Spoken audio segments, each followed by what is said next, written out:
Staying in contact. I'm London Mitchell. No doubt about it, for many of us, our stress levels increase during the holiday season. My guest today has a suggestion or two about dealing with stress, and it's not the advice we are used to hearing. Meditation, exercise, drugs.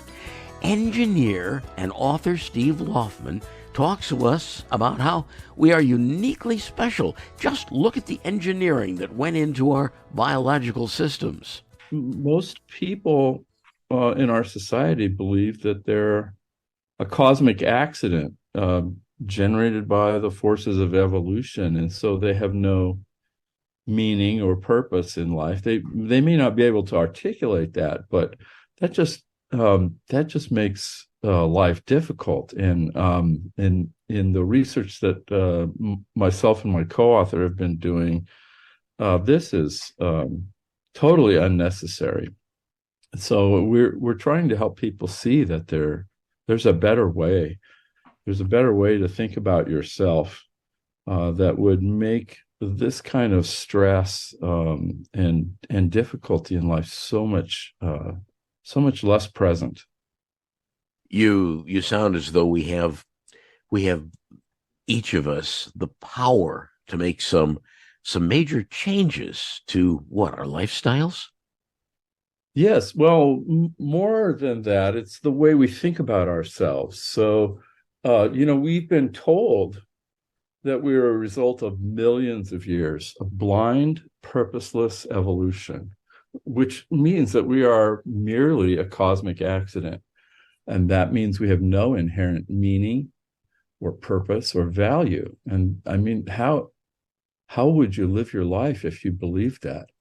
We've also been told that we were made by a transcendent God, which would mean we were intended, and that we would have deep inherent meaning, purpose, and value.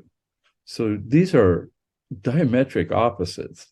So which of those is true? Both of them cannot be true. So which is it?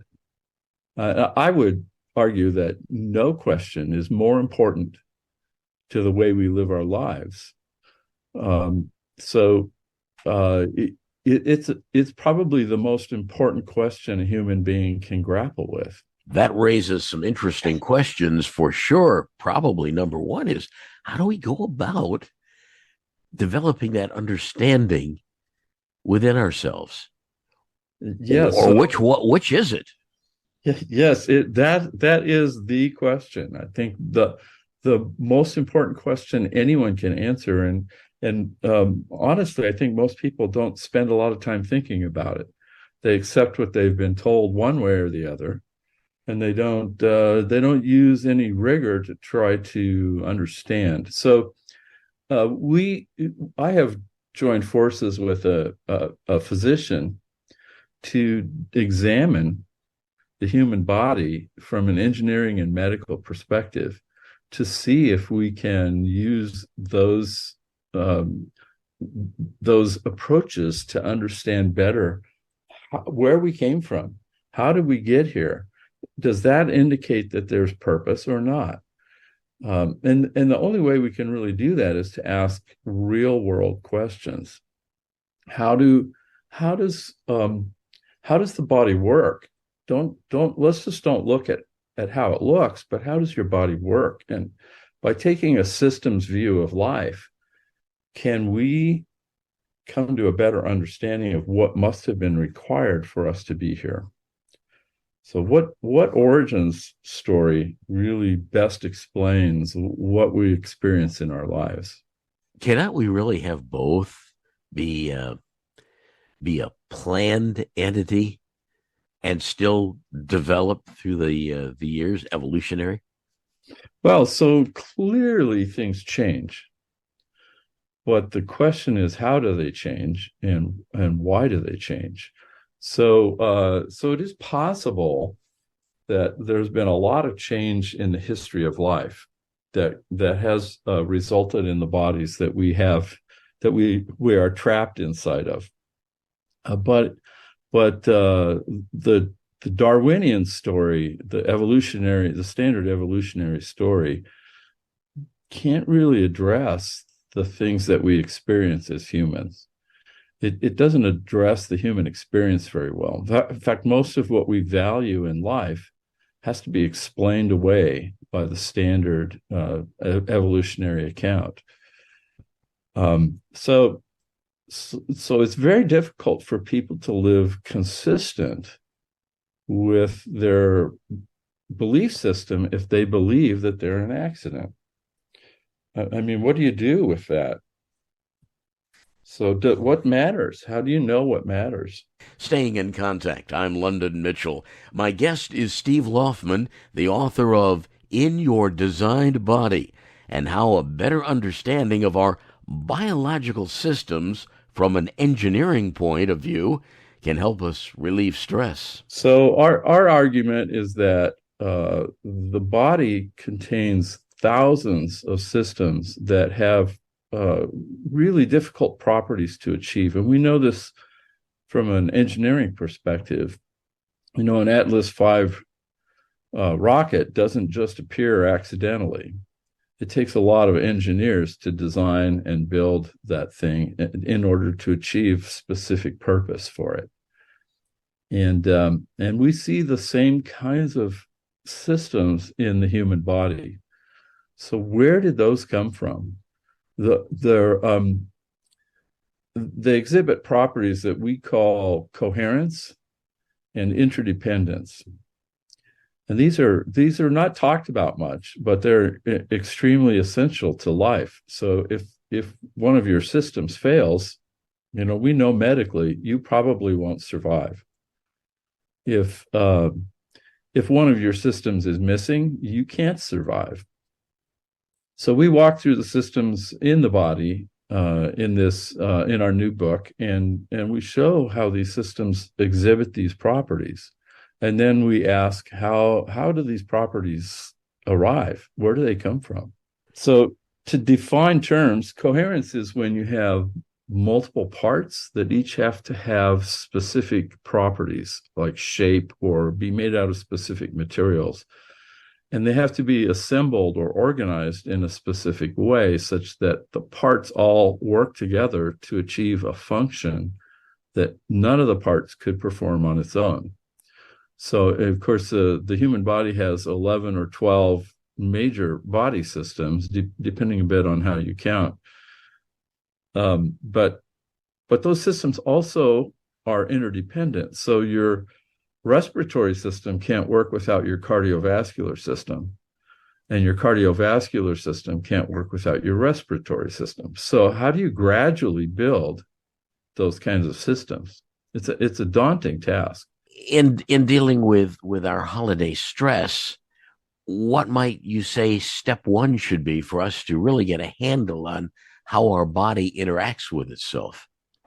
Yeah, so that's a great question. So the goal here is to think about yourself in a new way. If you think about who you are, and perhaps that there's a purpose for your life, then your attitude about things changes. So yeah, there can be a lot of stress in life. There can be a lot of things that go wrong. There can be messed up relationships. Uncle Larry is just a pain in the tuchus at Christmas. But knowing that you have a purpose, knowing that there's more to life than just your body, and perhaps even that you were intended to be here, changes everything. It doesn't make the stress go away, but it puts the stress into perspective and allows us to see the bigger picture, a bigger picture that's maybe bigger than us and maybe bigger than Uncle Larry. Your book is In Your Designed Body. Would you consider it an easy read, something that people could pick up on and get into some of your thought processes? Well, we certainly intended it that way. Speaking of intention, we it's